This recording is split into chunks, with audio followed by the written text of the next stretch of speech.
How do you get through the challenges of life? Sober, or with an early recovering partner, or with somebody who's in active addiction.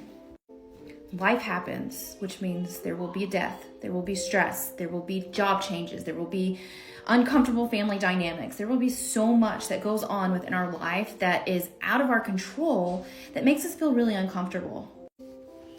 And for some reason, as humans and as society has taught us, is that we're supposed to get rid of these uncomfortable emotions, or we're supposed to get rid of pain. You know, that's why pain pills were created. And that's why my husband was addicted to pain pills, was because he wanted to make all of the uncomfortable situations or the uncomfortable feelings or emotions go away when things happened in life. He was able to numb out. Sometimes this is why loving an addict or an alcoholic is more difficult than being an addict or alcoholic.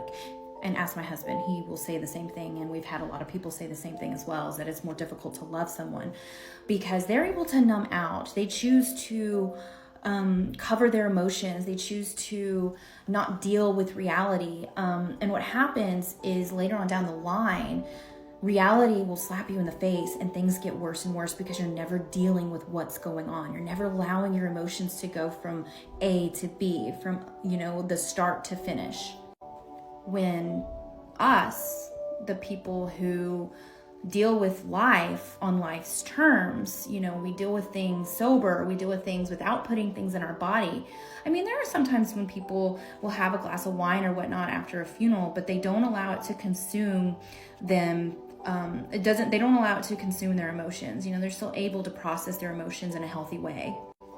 Like for me, when things happen in life that are extremely stressful, there are times where I'm like, I just want to crawl under a rock, or I get this emotion of, I just want to go to sleep. I never want to take something to numb the pain because I know for me, it's going to make it so much worse. It makes me feel so much worse the next day or later on, and I'm not able to process what's going on. So every time I'm able to do things with a clear mind, even though it's uncomfortable, I'm learning something from it. I'm giving it non-judgmental vibes. I'm like, okay, feeling, I feel you. You're there. This sucks, but I know I have to get through it in order to get past it. We actually released a short podcast today that addresses this. From our wheelies, they asked this specific question on how do you deal with challenging times in life. And Matt, my husband, who has been in recovery for over 10 years, gives some great advice on the topic.